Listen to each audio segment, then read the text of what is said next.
What are we doing here? And where are we gonna go?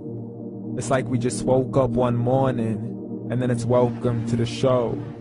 Don't ask any questions, just go with the flow. Make as much money as you can, and try your best not to get broke.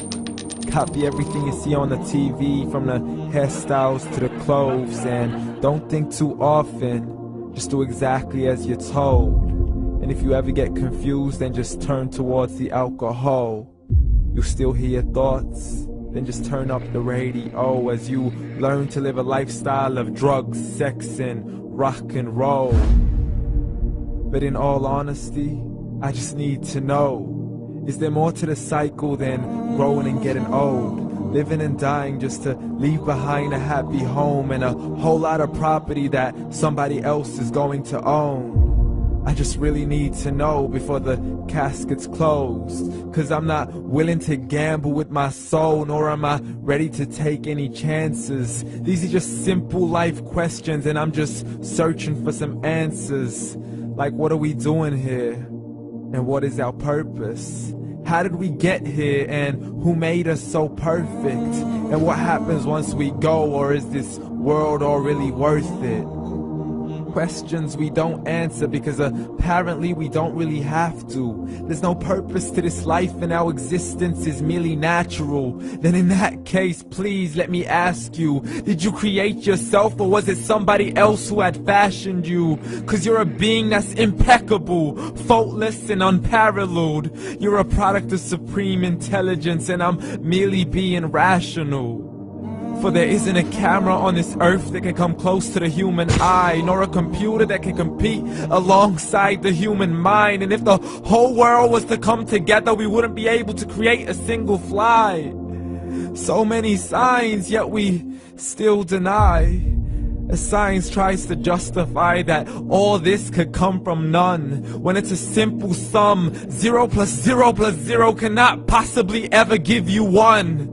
So from where did all this order come? But everything has its origins, a maker, a creator of its own. I mean, the only reason you're watching this video is because somebody had to press upload. So we can believe in the Big Bang, but I'd rather believe in He who caused it to explode. Allah, the creator of everything, along with every single soul. The ever-living, the master, the only one who is in control.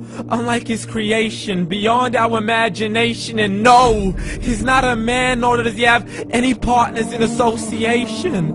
He's on his own. And no, he did not ever leave us alone. Just like every manufacturer, he left us with an instruction manual. The Quran and Islam, and I'm sorry to jump to conclusions, but it's the only one possible.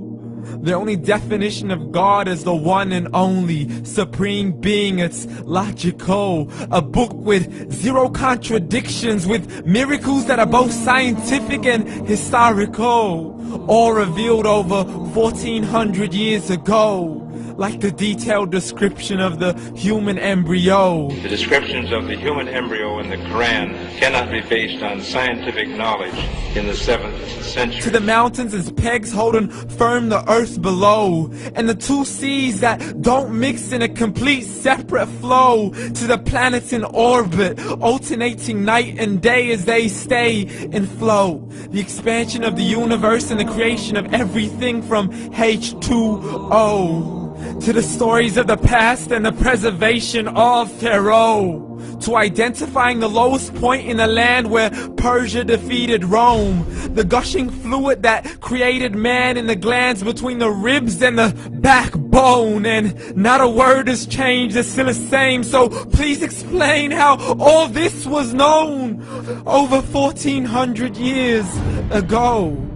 To a man who couldn't read or write, as he would recite whatever the angels spoke.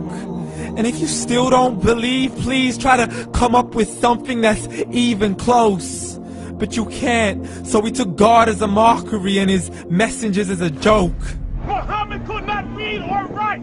How's somebody who can't read or write gonna start a religion? Dismissed his scriptures as legends and tales of the ancient folk, as we live life according to our whims, desires and hopes. saying this life is the only home we will ever know. We will live then die then simply turn to bones. YOLO! Correction, after the grass dies, the rain arrives and it regrows, and Allah promises to do the same thing to your very soul and bring you back from your very fingertips to your toes, as the all-seeing supreme being watches us so close, and we are surely being tested in our wealth, our health, and our self, and everything that we've been blessed with. So believe, for we will surely be resurrected and be brought back to our Lord and account for every single deed, as He hands us our books and orders us to read. From the bad to the good and everything in between. You yourself are sufficient for your own accountability, so don't be mad at me. You are the one who thought He wouldn't come back to me. I gave you a whole life long to search after me, but you were busy in all that which was temporary. So read, and glad tidings to all those who believed. And if you disbelieve, read. And don't let that day be the first day you find out what your life really means. Read.